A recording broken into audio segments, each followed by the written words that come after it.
मूल येथील Ballarpur public school येथे स्मृतम वार्षिक स्नेहसंमेलनाचे आयोजन करण्यात आले होते। कार्यक्रमाच्या अध्यक्षस्थानी शिक्षण प्रसारक मंडळ मूलचे अध्यक्ष अनिल वैरागडे, मुख्य अतिथी म्हणून मूल नगर परिषदेचे मुख्याधिकारी संदीप दोडे, मूल पोलीस स्टेशनचे पोलीस निरीक्षक सुमित परतेकी, पंचायत समिती मूलचे गट शिक्षणाधिकारी वर्षा पिपरे, डॉक्टर गणेश आगलावे, दीपक बाकडे, प्राचार्य विनोद बोलीवार, विद्यार्थी प्रतिनिधी अंश तेलसे, कशिश रामटेके आदी उपस्थित होते। उपस्थित मान्यवरांनी मार्गदर्शन केले। यावेळी विद्यार्थ्यांनी एकल नृत्य, समूह नृत्य, नाटिका सादर केले।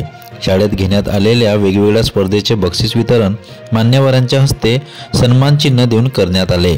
उत्कृष्ट कामगिरीबद्दल प्रोत्साहन म्हणून प्राचार्य आणि शाळेतील शिक्षकांचा सत्कार करण्यात आला। यावेळी पालकांची मोठ्या संख्येने उपस्थिती होती। ग्रामीण भागातून तुमचे मुलं येतात, पालकांचं आर्थिक उत्पन्न कमी असतं आणि त्यांच्यासाठी आर्थिक उत्पन्न कमी आहे म्हणून तुमचे पोरं हुशार करण्यासाठी देऊन देतात। तुमच्या पोरांमध्ये सुद्धा ते कौशल्य आहे, ते कौशल्य आहे त्यांना, तुझे पोरं मागे का पडतात?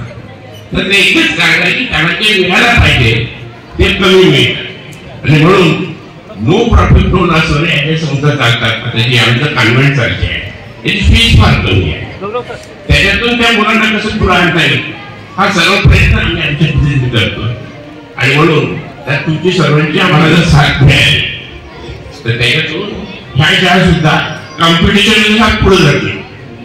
जसं आई ऍडमिनिस्ट्रेशन मध्ये पुढे जातात, पुढे ती प्रक्रिया आमच्या शाळेतून झाली पाहिजे। हायस्कूल आहे, बाकी शाळा आहेत, याच्यातून जर त्या पोरांना सल्ला जर मिळाला, किती जर मिळाला, ही पोरं सुद्धा आयएच्या कॉम्प्युटरला उतरते असं मला वाटतं। आपल्या मुलाला आपण कॉन्व्हेंट मध्ये घातलं म्हणजे आपली जबाबदारी संपली, इतका भोळापणा आपण बाळगू नये असं माझं मत आहे। इंग्रजी म्हणजे फक्त माध्यम आहे, इंग्रजी बोलायला हवी म्हणजे विज्ञानाच्या काही संकल्पना, मॅथमॅटिक्सच्या थिअरीज ऑटोमॅटिक आले असं काही होत नाही। आपलं जे आणखी ध्येय गाठायचं आहे ते आहे नॉलेज। नॉलेज म्हणजे काय?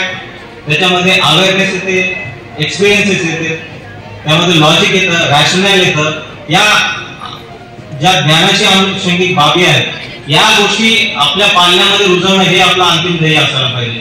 फक्त इंग्रजी माध्यमाच्या शाळेमध्ये आपलं ऍडमिशन घातलं म्हणजे शिक्षक वृंद ऑटोमॅटिक त्यांची सगळी जबाबदारी घेतील, त्यांना एकदम सर्व गोष्टींमध्ये पारंगत बनवतील असं आपली धारणा कधीच असतो। पालक म्हणून जास्तीत जास्त सहभाग त्याच्या शालेय जीवनात नोंदवला पाहिजे असं माझं मत आहे।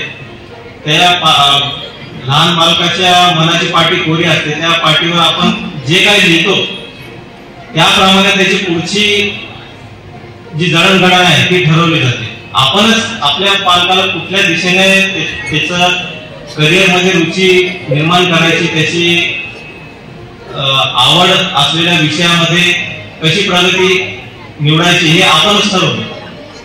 नंतर मग आपल्याला मग सोयीस्कर जातं की त्याला कुठल्याही त्याच्यावर करिअरचा एखादा मार्ग थोपवता येणार नाही आपल्याला, तो स्वतःच स्वयंस्फूर्तीने पुढे जातो, करिअर मध्ये प्रोग्रेस करतो।